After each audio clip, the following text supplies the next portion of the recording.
Hello students, welcome to Victor education. আমি তোমাদের Somnath sir. আজকে আলোচনা করতে চলেছি 29শে সেপ্টেম্বর সেকেন্ড শিফটের 2022 আরআরবি গ্রুপ ডির অফিসিয়াল যে সায়েন্সের প্রশ্ন সেটা নিয়ে। এটা আমাদের পার্ট 16, যেটা আমাদের কিন্তু এই সায়েন্স ক্লাসটা এনসিইআরটি বেস সায়েন্স ক্লাস চলছে, অর্থাৎ এনসিইআরটির উপর ভিত্তি করে এই সায়েন্স ক্লাসটা চলছে। প্রত্যেককে বলবো ক্লাসটাকে এই যে ক্লাসগুলোকে লাইক করবে, চ্যানেলটাকে সাবস্ক্রাইব করবে, এবং অবশ্যই তোমাদের যদি ভিডিও পছন্দ হয় তাহলে অবশ্যই কিন্তু কি করবে, চ্যানেলটাকে শেয়ার করবে।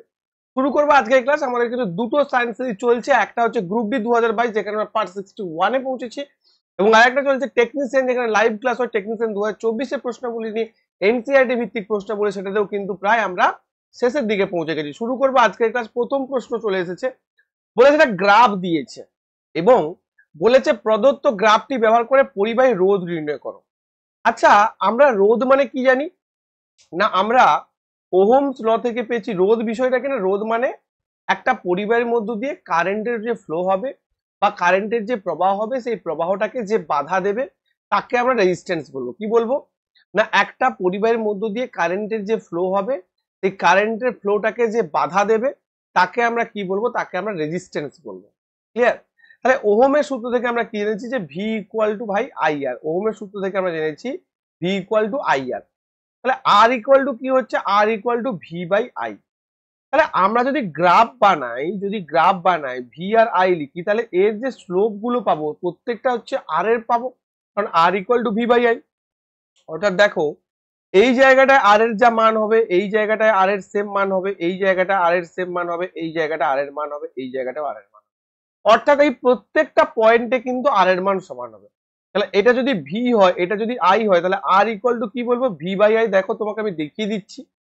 দেখো প্রথমটার ক্ষেত্রে দেখো আর ইকুয়াল টু কত হবে না, ভি বাই আই, অর্থাৎ 3/0.05। 0.05 মানে আমরা বলতে পারি 3 আর ওপরে দুটো শূন্য বাই 5, তার মানে 5 6 30 শূন্য, অর্থাৎ আমরা বলতে পারি 60 ওহম। 60 ওহম বলতে পারি। কি বললাম, মাথায় ঢুকেছে? বা আমি যদি দেখো এইটাকে যদি নিই, এইখানে আমরা কত বেরোলে 60, এটাকেও কি 60 বেরোবে? দেখো আমি প্রমাণ করে তোমাদের দেখিয়ে দিচ্ছি, কনফিউশনে রাখবো না। এই পয়েন্টটা যদি আমি, তাহলে আর ইকুয়াল টু কত হবে, ভি দেখো 6 আর এটা দেখো 0.10, তাহলে 6/0.10। তাহলে 0.10600/10, শূন্য কেটে দাও, দেখো 60। কি বললাম, মাথায় ঢুকেছে? দেখো এখানেও 60, দেখো এখানেও 60 ওহম, 600 নয় কিন্তু 60 ওহম, আর এখানেও 60 ওহম। তুমি একদম লাস্টেরটাও যদি নাও, এখানে কি হবে, আর ইকুয়াল টু 15/0.25, অর্থাৎ 15/00/25। তুমি কাটো, 5 5 এ 25, 5 3 এ 15, 0 0 কত হলো, 5 6 30 60। অর্থাৎ যখন আমরা ভি এবং আই এর গ্রাফ আনবো, এটাকে অনেকে ভুল করো, যখন আমি ভি এবং আই এর গ্রাফ আঁকবো, এই যে প্রত্যেকটা পয়েন্ট, এই প্রত্যেকটা পয়েন্টে কিন্তু আমার আর এর মান সেম হবে, এবং সেই মানটা কত না, আর ইকুয়াল টু কিন্তু আমরা বলবো ভি বাই আই। মনে থাকবে, আর ইকুয়াল টু কত, ভি বাই, অর্থাৎ 60 ওহম উইল বি এখানটা তোমার right answer. 60 ohm will be your right answer. পরবর্তী প্রশ্নে আমরা চলে যাব। স্ল্যাক চুন। স্ল্যাক চুন মানে কি না, স্ল্যাক চুন মানে হচ্ছে ক্যালসিয়াম হাইড্রোক্সাইড, CaOH2। এই CaOH2 আমরা কি করে পাই না, ক্যালসিয়াম অক্সাইডের সঙ্গে যখন জল যোগ করব তখন আমরা কি পাবো, CaOH2 পাবো। ক্লিয়ার করতে পেরেছি? তো এই স্ল্যাক চুনের দ্রবণ দিয়ে দেওয়াল সাদা করার পর 2 থেকে 3 দিন পর নিচের কোন যৌগ তৈরি হয়ে যায় দেওয়ালকে চকচকে এবং ফিনিশ করে? দেখো, এই যে যখন তুমি চুনকাম করে রেখে দিচ্ছ বা স্ল্যাক লাইম দিয়ে বা কলি চুন দিয়ে তুমি রেখে দিচ্ছ, তখন কি হচ্ছে না, পরিবেশে কার্বন ডাই অক্সাইড কি হবে, এর সঙ্গে বিক্রিয়া করবে, CO2 বিক্রিয়া করবে। তাহলে CaOH2 সঙ্গে যখন CO2 বিক্রিয়া করবে, তখন এখানে উৎপন্ন হবে ধাতব কার্বনেট বা লাইমস্টোন বা মার্বেল, বা এই ধরনের, একে লাইমস্টোন বা এগুলো মার্বেলের একটা রূপ আর কি। তো ক্যালসিয়াম কার্বনেট উৎপন্ন হবে, এবং ক্যালসিয়াম কার্বনেট পরবর্তীকালে এখানে তো উৎপন্ন হবে ক্যালসিয়াম কার্বনেট, একদম ঠিক কথা। এবং পরবর্তীতে এটাকে যদি আরো বেশি দিন রেখে দেওয়া হয়, মানে আরো যদি অনেক দিন রেখে দেওয়া হয়, এখানে আরো যদি এক্সট্রা পরিমাণ CO2 আসে, এক্সট্রা পরিমাণ H2 আসে, তখন এটা ক্যালসিয়াম বাইকার্বনেট বা CaHCO3 উৎপন্ন করবে। ক্লিয়ার করতে পেরেছি? তাহলে এটা হচ্ছে ক্যালসিয়াম কার্বনেট, এটা হচ্ছে ক্যালসিয়াম বাইকার্বনেট। ক্যালসিয়াম কার্বনেট কখন তৈরি হবে, যখন কলি চুনের মধ্যে তুমি যে ফু দাও, জল ঘোলাটে হয়ে যায়, তখনও ক্যালসিয়াম কার্বনেট উৎপন্ন হয়। অর্থাৎ এখানে তুমি যখন দেওয়াল চুনকাম করে রেখে দিয়েছো, তারপরে সেটা 2-3 দিন পর দেওয়ালটা চকচকে এবং সেখানে ক্যালসিয়াম কার্বনেট উৎপন্ন হবে, এটা আমাদের একদম এনসিইআরটি বইতে লেখা রয়েছে। কোথায় লেখা রয়েছে স্যার? কেমিক্যাল রিয়াকশন চ্যাপ্টারে। কেমিক্যাল রিয়াকশন বা কি না রাসায়নিক বিক্রিয়া, এই যে চ্যাপ্টারটা কেমিক্যাল রিয়াকশন বা রাসায়নিক বিক্রিয়া, এই রাসায়নিক বিক্রিয়া যে চ্যাপ্টারটা রয়েছে যেটা আমাদের ক্লাস 10-এ রয়েছে, ক্লাস 10-এ রয়েছে, ক্লাস 10 এনসিইআরটি তে রয়েছে প্রথম চ্যাপ্টার। সেখানে কিন্তু রয়েছে দেখো পলিচুনের যে দ্রবণ উৎপন্ন হয়, পলিচুনের দ্রবণ কিভাবে উৎপন্ন হলো, যে বললাম যে ক্যালসিয়াম অক্সাইড বা পোড়াচুন, এই পোড়াচুনের সঙ্গে যখন জল যোগ করবো তখন পলিচুনের দ্রবণ উৎপন্ন হবে যা দেওয়াল সাদা করতে ব্যবহার করা হয়। ঠিক আছে, ক্যালসিয়াম হাইড্রোক্সাইড বায়ুর কার্বন ডাইঅক্সাইডের সাথে ধীরে ধীরে বিক্রিয়া করে দেওয়ালে ক্যালসিয়াম কার্বনেটের কি করে একটা পাতলা আস্তরণ তৈরি করে, ক্যালসিয়াম কার্বনেটের একটা পাতলা আস্তরণ তৈরি করে এবং সাদা রং করার 2-3 দিন পর ক্যালসিয়াম কার্বনেট তৈরি হয় যা দেওয়ালকে চকচকে করে দেয়। তাহলে আগামী দিনে এটা প্রশ্ন আসবে, এই যে দেওয়াল চকচকে হচ্ছে, এই দেওয়াল চকচকে করার জন্য কোনটা ব্যবহার করা হয়? না, দেওয়াল চকচকে করার জন্য ক্যালসিয়াম কার্বনেট ব্যবহার করা হয়। ক্যালসিয়াম কার্বনেট কি করা হয়? দেওয়াল চকচকে করার জন্য কিন্তু ব্যবহার করা হয়। এটা মাথায় রাখবে, ভীষণ ইম্পর্টেন্ট। পরবর্তী প্রশ্নে চলে যাব। ওয়াশিং সোডার রাসায়নিক নাম কি? দেখো ওয়াশিং সোডার রাসায়নিক নাম কি, রাসায়নিক আচরণ কি, সরি। দেখো এই যে ওয়াশিং সোডা, মনে রাখবে ওয়াশিং সোডাটা কোথা থেকে উৎপন্ন হয়? না, মনে রাখবে সোডিয়াম যে বাইকার্বনেট না, NaHCO3, সোডিয়াম বাইকার্বনেট বা সোডিয়াম হাইড্রোজেন কার্বনেট বা বেকিং সোডা, এই বেকিং সোডাকে উত্তপ্ত করলে কিন্তু কি উৎপন্ন হয়? না, সোডিয়াম কার্বনেট উৎপন্ন হয়। এবং এটা কি, এটাও ক্ষারীয় এবং এটাও কিন্তু ক্ষারীয় বা ক্ষারীয়, এটাও কিন্তু ক্ষারীয় হিসাবে আমরা বলতে পারি, এটাও কিন্তু আমরা ক্ষারীয় হিসেবে বলতে পারি। এক মিনিট, ক্লিয়ার করতে পেরেছি? তার মানে এটাকেও আমরা কি বলতে পারি? এটাকেও আমরা কিন্তু ক্ষারীয় হিসেবে বলতে পারি। তার মানে এটার প্রকৃতি কি? এটা হচ্ছে ক্ষারীয় প্রকৃতি। তোমরা প্রত্যেকে জানো আমাদের যে সাবান, সেই সাবান কিন্তু ক্ষারীয় প্রকৃতির হয়। তাহলে এটাও কাপড় কাচা সাবান, এটা কিন্তু ক্ষারীয় প্রকৃতির রয়েছে। এবং এর রাসায়নিক নাম যদি বলি আমি, Na2CO3, অ্যাকচুয়ালি এর ক্লাসে 10 অণু জল থাকে, NO2CO3 10H2, যেটাকে আমরা কি বলি, এর অ্যাকচুয়াল রাসায়নিক নাম হচ্ছে সোডিয়াম কার্বনেট। কি বলছি দেখো, সোডিয়াম কার্বনেট, সোডিয়াম কার্বনেট ডেকাহাইড্রেট। কি বললাম বোঝা গেল? সোডিয়াম কার্বনেট ডেকাহাইড্রেট, এইটা হচ্ছে এর নাম। ভীষণ ইম্পর্টেন্ট, মনে রাখবো। পরবর্তী প্রশ্ন দেখো, এখানে লেখা রয়েছে এই যে কাপড় কাচা সোডা, কাপড় কাচা সোডা যেটা আমরা Na2CO3 পেয়েছি, এর সঙ্গে যখন জল যোগ করব বা পুনঃ কেলাসন করব তখন কি হবে? না, Na2CO3 10H2 উৎপন্ন হবে। দেখো অপরাইটের রাসায়নিক দ্রব্য সোডিয়াম ক্লোরাইড পাওয়া যায়, সোডিয়াম ক্লোরাইড থেকে পাওয়া যায় Na2CO3। অ্যাকচুয়ালি সোডিয়াম ক্লোরাইড থেকে বিক্রিয়া করে সোডিয়াম হাইড্রোজেন কার্বনেট উৎপন্ন হয় এবং সোডিয়াম হাইড্রোজেন কার্বনেট থেকে Na2CO3 উৎপন্ন হয়। ঠিক আছে, এবং এটাও কিন্তু এই যে সোডিয়াম কার্বনেট পুনঃ কেলাসনে কাপড় কাচা সোডা পাওয়া যায়, এটিও একটি ক্ষারকীয় লবণ। তাহলে এখানে মনে রাখবে ক্ষারকীয় প্রকৃতির। এবং এটা কি ক্ষার? না, এটা হচ্ছে একটা লবণ, এবং এটা হচ্ছে কিন্তু একটা ক্ষারকীয় লবণ। এটাও তোমরা মাথায় রাখবে, দিস ইজ আ কি না বেসিক সল্ট। ওকে, পরবর্তী প্রশ্ন চলে যাব। একটা গোলাকার আয়না, গোলাকার আয়না মানে কি? গোলাকার আয়না মানে স্ফেরিক্যাল মিরর। স্ফেরিক্যাল মিরর দু রকম হতে পারে, একটা হচ্ছে অবতল দর্পণ। অবতল দর্পণ মানে কি? যার এই দিকটা অবতল বা এই সারফেসটা অবতল, তাকে আমরা কি বলি? তাকে আমরা বলি অবতল দর্পণ। তাহলে এই সারফেসটা যখন অবতল হবে বা এই সারফেসটা যখন ঢালু হবে বা অবতল আকৃতির হবে, তখন তাকে আমরা বলি অবতল দর্পণ। আর এই সারফেসটা কি? না, এই সারফেসটা হচ্ছে উত্তল দর্পণ। এই সারফেসটা হচ্ছে উত্তল দর্পণ। তাহলে একটা হচ্ছে অবতল দর্পণ, একটা হচ্ছে উত্তল দর্পণ। উত্তল দর্পণ কেন? এই রিফ্লেক্টিং সারফেস কিন্তু এই জায়গাটা, এই জায়গাটা কিন্তু রিফ্লেক্টিং সারফেস, আর এই রিফ্লেক্টিং সারফেস কিন্তু এই জায়গাটা। ক্লিয়ার করতে পেরেছি? তাহলে একটা হচ্ছে অবতল দর্পণ, একটা উত্তল দর্পণ। তো এর সঙ্গে যে এম, এম মানে কি স্যার? না, এম মানে হচ্ছে বিবর্ধন। এম মানে হচ্ছে বিবর্ধন, বা যেটাকে আমি বলতে পারি ম্যাগনিফিকেশন। এম মানে হচ্ছে বিবর্ধন, বা যেটাকে আমি বলতে পারি ম্যাগনিফিকেশন। এই ম্যাগনিফিকেশন বা বিবর্ধন বলা হয় এম কে। এম ইকুয়াল টু কি বলতে পারি আমি স্যার? না, এম ইকুয়াল টু আমি বলবো minus of V by U. এটা মাথার মধ্যে রাখবে, M equal to minus of V by U. M equal to V by U নয়, কিন্তু minus of V by you.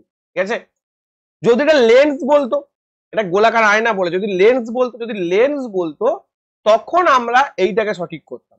ওটা লেন্সের ক্ষেত্রে M equal to V by U হবে। ক্লিয়ার করতে পেরেছি? মনে রাখবে এম যদি গ্রেটার দেন 1 হয় তখন কি হবে? না, তখন হবে বস্তুর থেকে প্রতিবিম্বের উচ্চতা বড়। আর এম যদি লেস দেন 1 হয় তখন হবে যে বস্তুর উচ্চতা প্রতিবিম্বের উচ্চতা থেকে বড়। আর এম যদি ইকুয়াল টু 1 হয়, মনে রাখবে বস্তুর উচ্চতা এবং প্রতিবিম্বের উচ্চতা সমান। পরবর্তী প্রশ্নে আমরা চলে যাব। একটা একটা পয়েন্ট আমি ক্লিয়ার করে যাচ্ছি, আশা করি প্রত্যেকে বুঝতে পারছো এবং প্রত্যেকে ভালো করে শিখতে পারছো আমার কথাটা। পরবর্তী প্রশ্নে আমি চলে যাব। একটি লেন্সের ফোকাল দৈর্ঘ্য এবং এর শক্তির মধ্যে সঠিক সম্পর্ক, আগে বিষয়টা বুঝে নাও। দেখো মনে করো এইটা আমার একটা লেন্স, কি লেন্স না এটা উত্তল লেন্স বা কনভেক্স লেন্স। তো এই উত্তল লেন্সে এইটা হচ্ছে কি না এইটা হচ্ছে আলোক কেন্দ্র, এটা হচ্ছে F1 মনে করো, আর এটা মনে করো হচ্ছে F2। তাহলে ফোকাসের যখন সমান্তরাল আলোক রশ্মি গুচ্ছ আসছে কি করছে না এই মনে করো, আচ্ছা এই জায়গাটা একটু মুছে দিই, এ মনে করো এই জায়গাটা আলোক রশ্মিগুলোকে মিলিত করছে, এই জায়গাটা আলোক রশ্মিগুলোকে মিলিত করছে, ক্লিয়ার?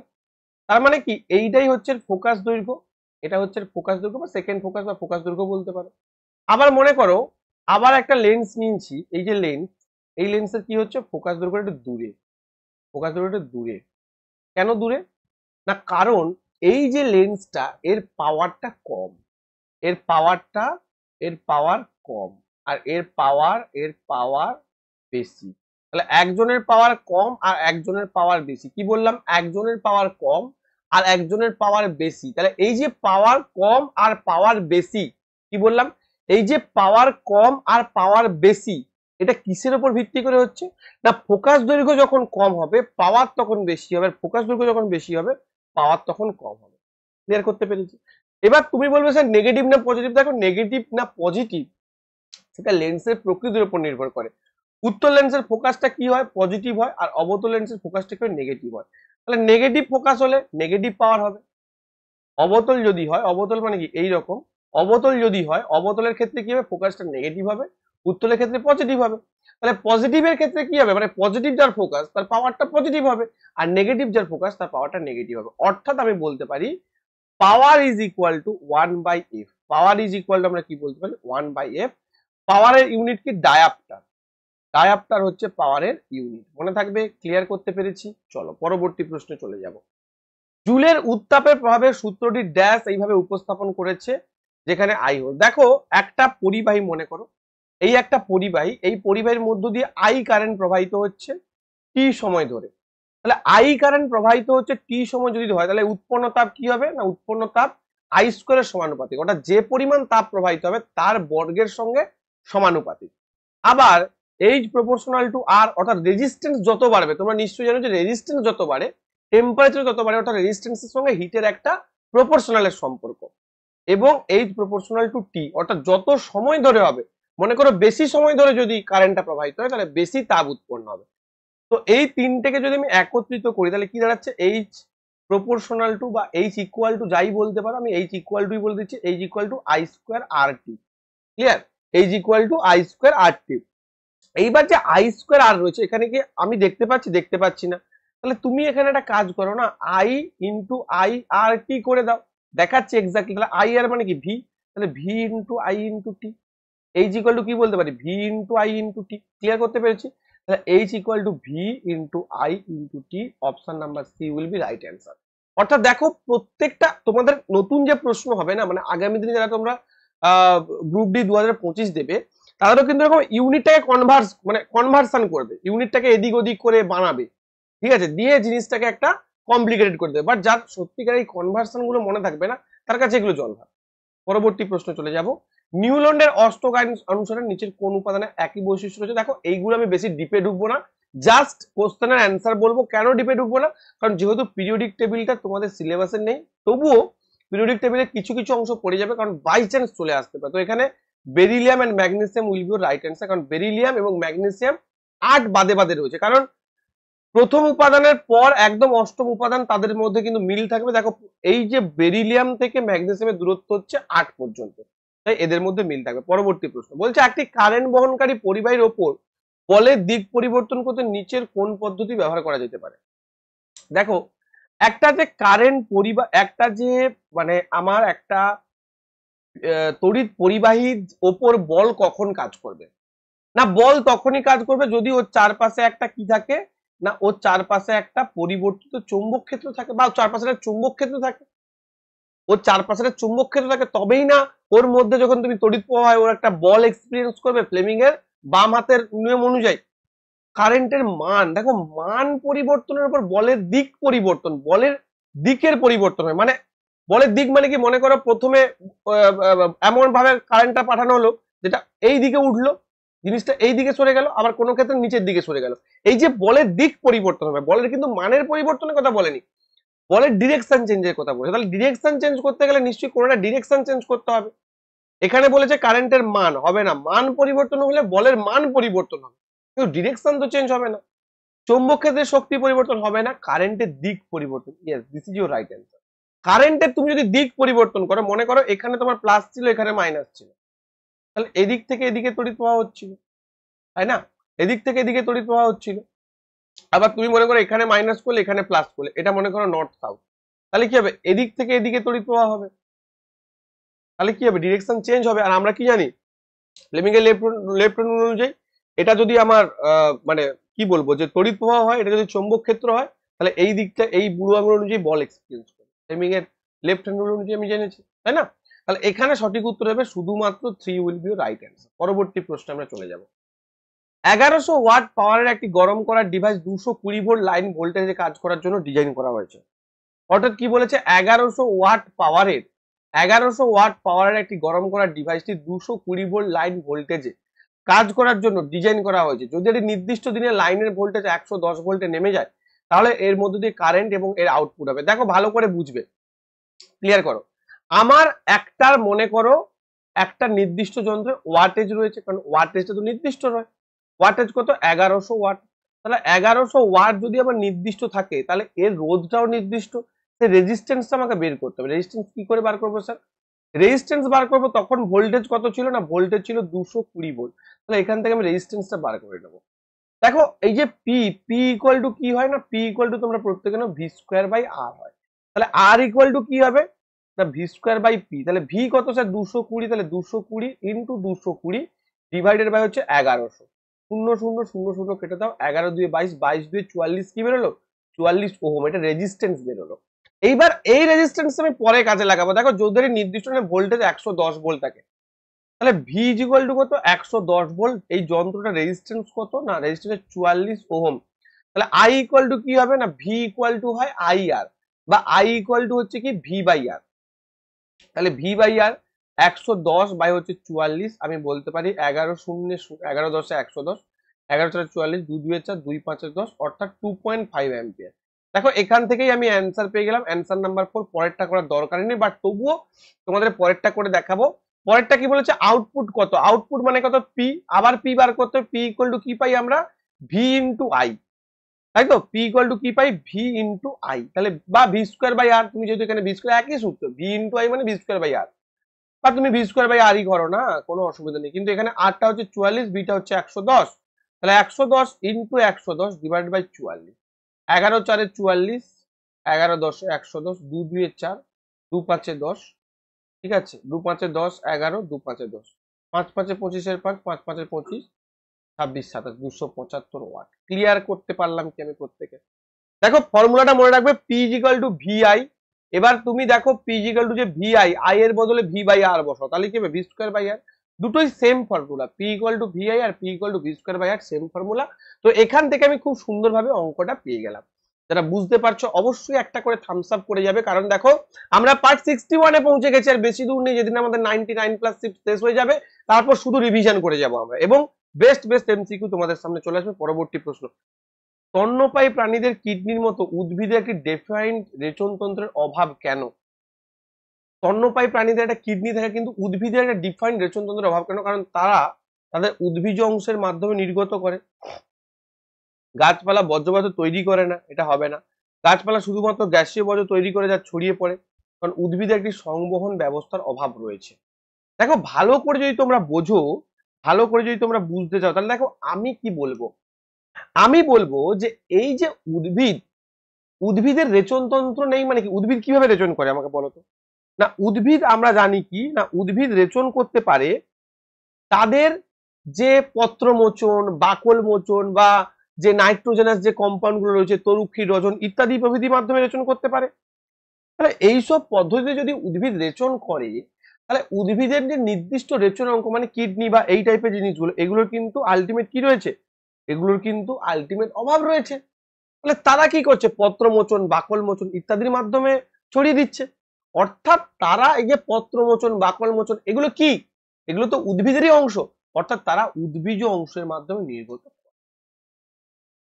তুমি বলবে স্যার কারণ উদ্ভিদের সংবহন ব্যবস্থার অভাব আছে। কোথায় অভাব আছে? উদ্ভিদের সংবহন ব্যবস্থা আছে তো। কারা? উদ্ভিদে ভাস্কিউলার টিস্যু রয়েছে, ভিটি রয়েছে, কে না একটা জাইলেম এবং ফ্লোয়েম। এইটা কিন্তু ভুল যেন না হয়। এই যে জাইলেম এবং ফ্লোয়েম, এই জাইলেম এবং ফ্লোয়েমই হচ্ছে কিন্তু উদ্ভিদের সংবহন ব্যবস্থার একটা পার্ট বা সংবহন করে। জাইলেম জল পরিবহন করে এবং ফ্লোয়েম হচ্ছে খাদ্য দেওয়া পরিবহন করে। কারণ গাছপালা শুধুমাত্র গ্যাসীয় পদার্থ তৈরি করে, এটাও তো হবে না। পরবর্তী প্রশ্ন চলে যাবে। একটি স্বটেকসই বাস্তুতন্ত্র বলতে কি বোঝায়? না, স্বটেকসই বলতে বোঝায়, দেখো ভালো করে বোঝো, স্বটেকসই মানে নিজে নিজেই হবে, বাইরে থেকে কোনো কিছু দিতে হবে না। মনে করো আমি একটা অ্যাকোয়ারিয়াম বানিয়েছি, সেই অ্যাকোয়ারিয়ামে আমি এমন বাইরে থেকে অক্সিজেন রাখার ব্যবস্থা বা সবকিছু এমন ভাবে কমপ্লিট করলাম বা এমন ভাবে প্ল্যান করলাম যে বাইরে থেকে আমার কিছু ইনপুট দিতেই হবে না। তো এটাকেই আমরা বলছি স্বটেকসই বাস্তুতন্ত্র। কি বলবো? এটাকেই আমি বলবো যে স্বটেকসই বাস্তুতন্ত্র উইল বি রাইট অ্যান্সার। কি বললাম ক্লিয়ার করতে পেরেছি? ঠিক আছে। এই যে জীবগুলি পদার্থ জন্মের পর, হ্যাঁ, জৈব পদার্থ জন্মের পর প্রজন্ম ধরে প্রায় স্থির থাকে, এটাকে বলছে স্বটেকসই বাস্তুতন্ত্র। যেমন দেখো এটা আমাদের কিন্তু রয়েছে, কোথায় রয়েছে? আমাদের আমাদের পরিবেশ বলে যে চ্যাপ্টারটা সেখানে রয়েছে। যদি আমরা অ্যাকোয়ারিয়ামে কিছু জলজ উদ্ভিদ এবং কিছু জলজ প্রাণী রাখি, তবে এটি স্বনিয়ন্ত্রিত বা স্বটেকসই, স্বনিয়ন্ত্রিত হয়। ঠিক আছে, এটা দেখো এখানে কি বলছে, এখানে কিন্তু স্বটেকসই বাস্তুতন্ত্র। ওকে, চলো। জীব তার নাইট্রোজেন বর্জ্য পরিত্রাণ পেয়ে, দেখো এটা কি দিয়েছে, এটা অ্যামিবা। দেখেই বুঝতে হচ্ছে এটা অ্যামিবা। তো এই যে অ্যামিবা কি করে, অ্যামিবা খাদ্যদ্রব্য গ্রহণ করে কিভাবে না পুরো দেহতল দিয়ে, তাই না, পুরো সাইটোপ্লাজম দিয়ে খাদ্যদ্রব্য গ্রহণ করে কোষ পর্দার মাধ্যমে এবং বর্জন করে সরল ডিফিউশন দ্বারা বা সিম্পল ব্যাপনের দ্বারা বর্জন করে। পরবর্তী প্রশ্ন, নিচের কোনটি অ্যালকিনের সমজাতীয় সিরিজের অন্তর্গত? অ্যালকিন, অ্যালকিন মানে কি স্যার? না CnH2n, অ্যালকিন অর্থাৎ কার্বন কার্বন ডবল বন্ড থাকবে। দেখো 3 2 6, আমি এখান থেকেই বুঝতে পারবো, এই ফর্মুলাটা মনে থাকলে চটপট করে অ্যান্সার হয়ে যাবে। C3 থাকলে আমার H6 হওয়ার কথা, H8 রয়েছে, হবে না, এটা অ্যালকেন হয়ে গেছে। C3 থাকলে H6 হওয়ার কথা, C5 থাকলে H10 হওয়ার কথা, এটাও হবে না। This is your right answer, C3H6। দেখো C এর জায়গায় তুমি 3 বসাও, 3 2 6, C3H6। কি বললাম মাথায় ঢুকেছে? এটা একটা অ্যালকিন। আচ্ছা অ্যালকেন হলে কি হবে? মনে রাখবে অ্যালকিন হচ্ছে একটা কিন্তু অসম্পৃক্ত হাইড্রোকার্বন। অ্যালকেন হলে কি হয় না, অ্যালকেন হলে কার্বন কার্বন সিঙ্গেল বন্ড হয় এবং এখানে CnH2n+2 হয়। আচ্ছা অ্যালকাইন হলে কি হয় না, অ্যালকাইন হলে কিন্তু মনে রাখবে যে CnH2n-2 হয় এবং কার্বন কার্বন ট্রিপল বন্ড হয়। পরবর্তী প্রশ্নে আমরা চলে যাব। একটি চৌম্বক ক্ষেত্রে স্থাপিত একটি বিদ্যুৎ বহনকারী পরিবাহীর উপর কাজ করে এমন বল। দেখো এই যে আমরা ফ্লেমিং এর বাম হস্ত অনুযায়ী কি কি পড়েছি, দেখো এটা হচ্ছে তড়িৎ ক্ষেত্র, এটা হচ্ছে চৌম্বক ক্ষেত্র, তার মানে এটা হচ্ছে বল। এরা একে অপরের সাথে কি, এরা একে অপরের সাথে কি করে আছে, একে অপরের সাথে 90 ডিগ্রি অ্যাঙ্গেল বা লম্ব হয়ে আছে। তার মানে বলতে পারি একটি চৌম্বক ক্ষেত্রে স্থাপিত একটি বিদ্যুৎ বহনকারী পরিবাহীর উপর কাজ করে এমন বল কারেন্ট এবং চৌম্বক ক্ষেত্রের দিকে লম্ব। কারেন্ট এবং চৌম্বক ক্ষেত্রের দিকে লম্ব will be your right answer. Clear? অর্থাৎ উভয়ের সাথে তিনটের সঙ্গে লম্ব পজিশনে থাকবে। দেখো এই যে দেওয়া রয়েছে, দেখো মনে করো এইটা আমার হচ্ছে কি, এখানে কারেন্ট হচ্ছে, এখানে কি হচ্ছে দেখো এটা এটার সঙ্গে লম্ব ভাবে রয়েছে, আর এই যে বলটা যে কাজ করবে সেটাও কিন্তু লম্ব ভাবে রয়েছে, যে ফোর্স, ম্যাগনেটিক ফিল্ড এবং হচ্ছে কারেন্ট, ফোর্স এবং হচ্ছে কারেন্ট, ম্যাগনেটিক ফিল্ড তর্জনী, আর এটা হচ্ছে ফোর্স। ঠিক আছে, এইভাবে কিন্তু কাজ করবে। পরবর্তী প্রশ্ন, সপুষ্পক উদ্ভিদের প্রজনন সম্পর্কিত নিম্নলিখিত বিবৃতির মধ্যে কোনটি মিথ্যা? আচ্ছা সপুষ্পক উদ্ভিদের প্রজনন মানে কি, দেখো ভালো করে বোঝো, আমি একটু ছবিতে আঁকাতে কাঁচা রয়েছি, প্লিজ কনসিডার করবে। মনে করো এইটা আমার হচ্ছে একটা ফুল, এইটা আমার হচ্ছে একটা ফুল, ঠিক আছে। তো এই যে ওপরের অংশটা, এই ওপরের অংশটা কি গর্ভমুণ্ড, এই গর্ভমুণ্ডতে কি হয় না পরাগ রেণুগুলো এসে পড়ে, তারপর পরাগ রেণুগুলো একটা পরাগ নালিকা সৃষ্টি করে এবং এই নালিকার মধ্য দিয়ে কি আসে, পুংকোষটা আসে, পুংকোষটা এসে এখানে যে ডিম্বাণুগুলো রয়েছে এর সঙ্গে কি করে না নিষেক সম্পন্ন হয়। তাহলে নিষেকটা কোথায় হয়, নিষেকটা কিন্তু আমাদের ওভারি বা ডিম্বাশয়, এই ডিম্বাশয়ের মধ্যে কিন্তু আমাদের নিষেকটা সম্পন্ন হয়। তাহলে সপুষ্পক উদ্ভিদে প্রজনন সম্পর্কিত নিম্নলিখিত বিবৃতিগুলির মধ্যে কোনটা মিথ্যা? না সপুষ্পক উদ্ভিদের প্রজনন সম্পর্কিত নিম্নলিখিত বিবৃতিগুলো কোনটা মিথ্যা? বীজের মাধ্যমে প্রজনন ঘটতে পারে, ঠিক আছে, কাণ্ডের টুকরো থেকে প্রজনন ঘটতে পারে। সপুষ্পক উদ্ভিদের প্রজনন সম্পর্কিত কোনটা মিথ্যা বলেছে? বীজের মাধ্যমে প্রজনন ঘটে তো ঠিক কথা, কাণ্ডের টুকরো থেকে প্রজনন ঘটে এটাও তো ঠিক কথা, স্পোরের মাধ্যমে প্রজনন ঘটে এইটা কিন্তু ঘটে না, স্পোরের মাধ্যমে অপুষ্পক উদ্ভিদে ঘটবে। যেমন রাইজোপাস যেটাকে ব্রেড মোল্ড বলা হয়, রাইজোপাস যেটাকে ব্রেড মোল্ড বলা হয়, সেই যে ব্রেড মোল্ড, আচ্ছা এইখান থেকে কিন্তু বীজের সৃষ্টি হয়। ব্রেড মোল্ড কি? এইভাবে একটা থাকে এরকম, তার উপরে কিন্তু স্পোরঞ্জিয়াম যেটা রেণুথলি থাকে, এই রেণুথলির এটাকে বলা হয় অনুসূত্র বা হাইপি। সেই ব্রেড মোল্ড যেটা জন্মায় অর্থাৎ ব্রেডটাকে নষ্ট করে দেয়, সেই যে ব্রেড মোল্ড, সেইখানে কিন্তু সেটা কিন্তু অপুষ্পক উদ্ভিদ, সেখানে কিন্তু রেণুস্থলী থাকে। উদ্ভিদ থেকে বিচ্ছিন্ন এবং কৃত্রিম মাধ্যমে জন্মানো টিস্যু থেকে প্রজনন করতে পারে, এটাও ঠিক। উদ্ভিদ থেকে কোনো একটা অংশ বিচ্ছিন্ন করলাম, বিচ্ছিন্ন করে পেট্রি ডিশে রাখলাম, একটা ডিশে রাখলাম, একটা উন্নত যে মিডিয়া আছে মিডিয়ার মধ্যে রাখলাম, সেখান থেকে নতুন উদ্ভিদ জন্মালো, সেটাও তো হতে পারে, ডেফিনেটলি রাইট।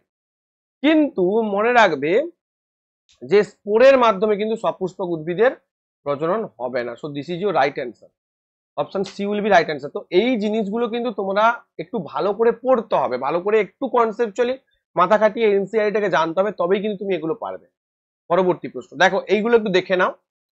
মনে রাখবে আমাদের যে অঙ্গজ জনন হচ্ছে, অর্থাৎ এটা আমি তোমাদের বারবার বলছি যে একটা উদ্ভিদের যে কাণ্ড, উদ্ভিদের যে মূল, উদ্ভিদের যে পাতা, এইখান থেকে যখন উদ্ভিদ নতুন উদ্ভিদ জন্মাচ্ছে কেটে যখন আমি পুঁতে দিচ্ছি, তখন সেটা হচ্ছে অঙ্গজনন। আর যৌনজনন কোনটা? বীজ থেকে যেটা হচ্ছে যৌনজনন। আর সপুষ্পক উদ্ভিদের অঙ্গজননও হবে আবার যৌনজননও হবে, কিন্তু ওই যে স্পোর, ওই স্পোরটা কিন্তু থাকবে না। চলো, বলেছে নিম্নলিখিত কোন উপাদানটি কোনটি সর্বাধিক ধাতব চরিত্র দেখায়? সর্বাধিক ধাতব চরিত্র কোনটা দেখাবে? এখানে দেখো আমি একটা কথা বলি, বাম দিক থেকে যত ডান দিকে যাব তত কি হবে? ধাতব চরিত্র কমে। এগুলো মনে রেখে দাও, যদিও সিলেবাসে নেই বাট তবুও বাই চান্স প্রশ্ন চলে আসতে পারে। ধাতব চরিত্র কমে, ডিপে পড়তে হবে না, জাস্ট পড়ে গেলেই হবে। ধাতব চরিত্র কি বললাম? কমে।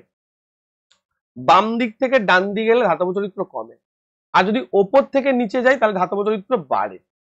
তাহলে দেখো এই যে এসসি, এসসি কোথায় গো? না এইটা দেখো এখানে, দেখতে পেয়েছো? মানে এসসি এখানে, জিএ বি এস এগুলো প্রত্যেকটাই তো এখানে, জিএ বি, এই যে জিএ, এই যে বিই, বিটা তো এখানে ওপরে, তার মানে তার থেকে নিচে রয়েছে, তার মানে ধাতব ধর্মটা বেশি। জিএ বি, আর্সেনিক তো বুঝতেই পারছো ধাতু কল্প, ধাতব ধর্ম থাকবেই না। আর্সেনিক তো এই জায়গাটা হবে, এই যে এস, দেখো তো এটা তো ধাতু কল্প, মানে মেটালয়েড যেটাকে বলবো, ঠিক আছে? তাহলে এগুলো তো হবে না, তার মানে yes, this is your right answer.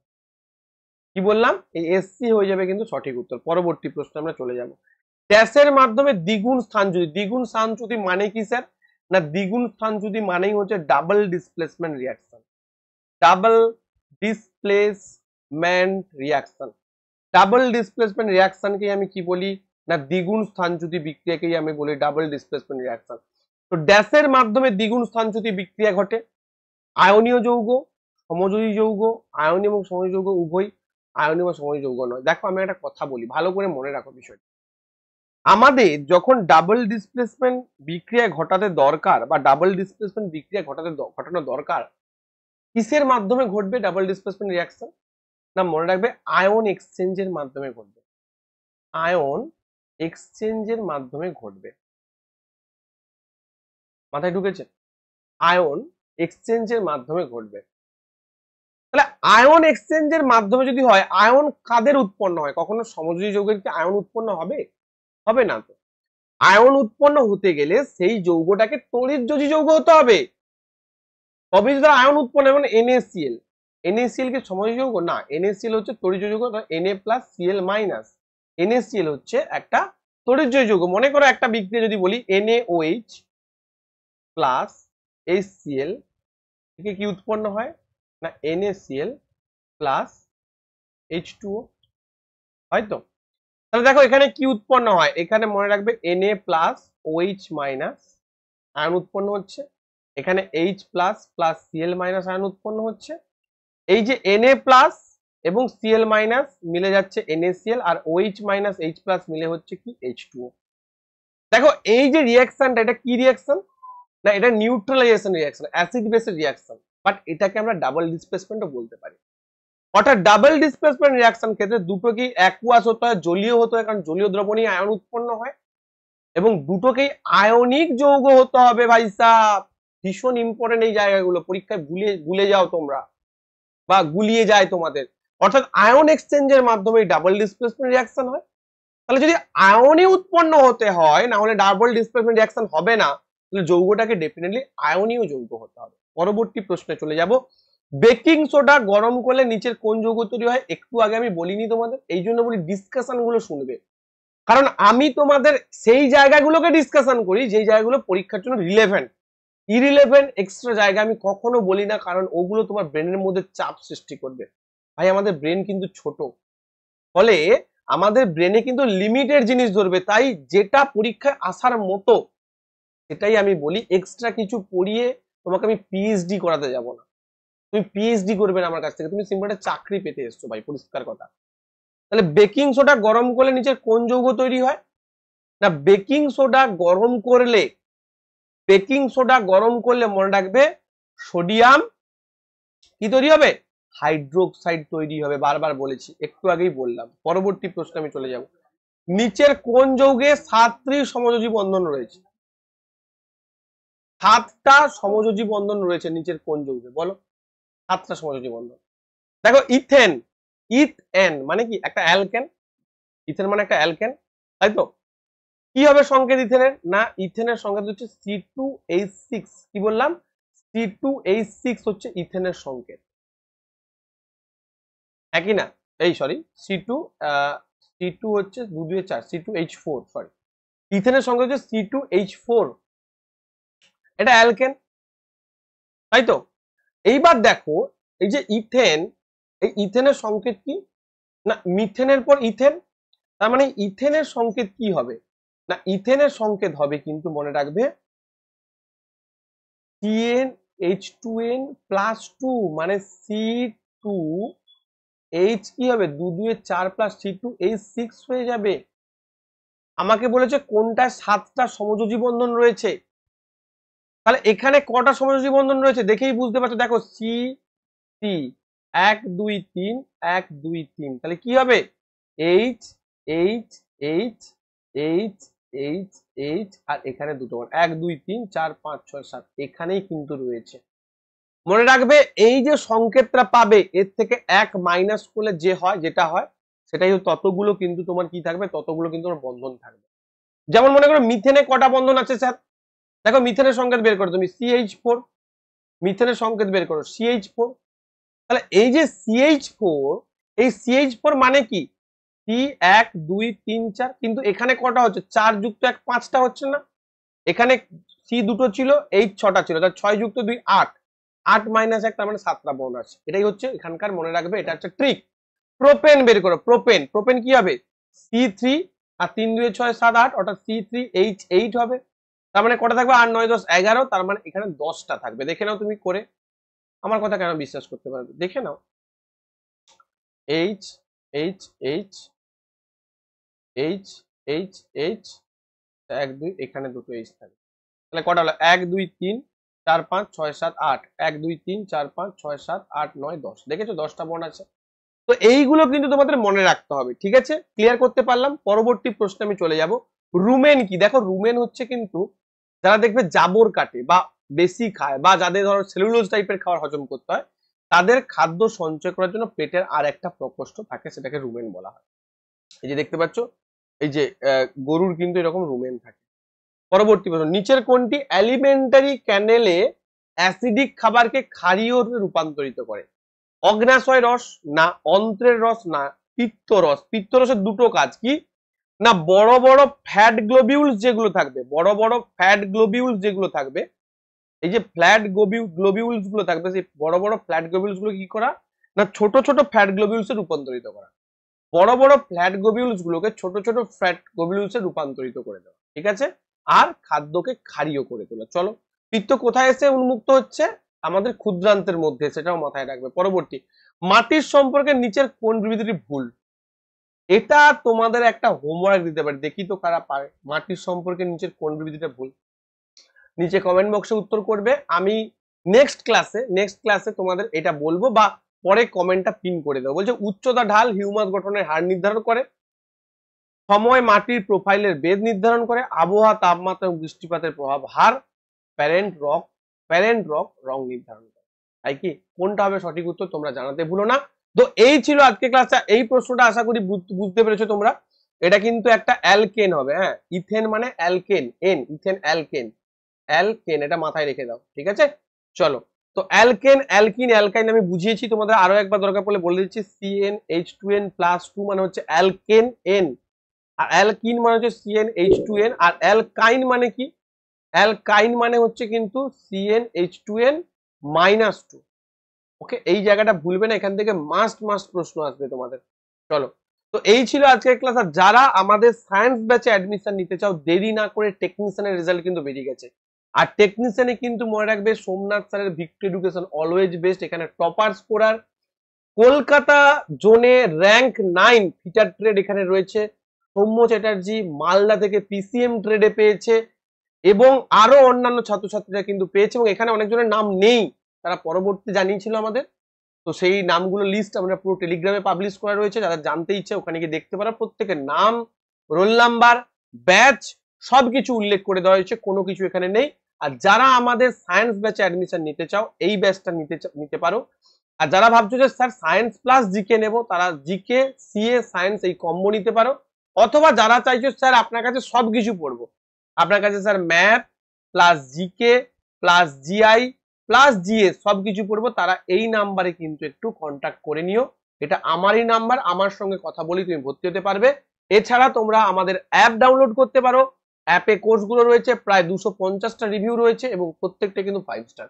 সবাইকে বলবো অবশ্যই অ্যাপটা ডাউনলোড করো, কোর্স সম্বন্ধে জানো, এবং আমাদের সায়েন্স অথবা কম্বাইন্ড যে কোনো একটা ব্যাচে তোমরা জয়েন হও, এবং আগামী দিনে আরো তোমরা রেলের প্রস্তুতিতে এগিয়ে যাও। কারণ ভিক্টরি এডুকেশন কিন্তু শুধুমাত্র রেলওয়ে স্পেশালিস্ট, কারণ শুধুমাত্র কিন্তু দীর্ঘ অনেক দিন ধরে এখানে সাকসেস দিয়ে আসছে, সিলেকশন দিয়ে আসছে, এবং ভিক্টরি এডুকেশন কিন্তু একদম নিউ এবং নতুন ভাবে তোমাদের কিন্তু সাকসেস দিয়ে এসছে মাত্র 1 বছরে। তাই আগামী দিনে সাকসেস পেতে চাও তারা অবশ্যই কিন্তু অ্যাডমিশন নিতে পারো। ব্যাস, এবার তোমাদের ব্যাপার, চাইলে তোমাদের যারা প্রিপারেশন রয়েছে তারা ফ্রিতেও এখান থেকে প্রিপারেশন নিতে পারো।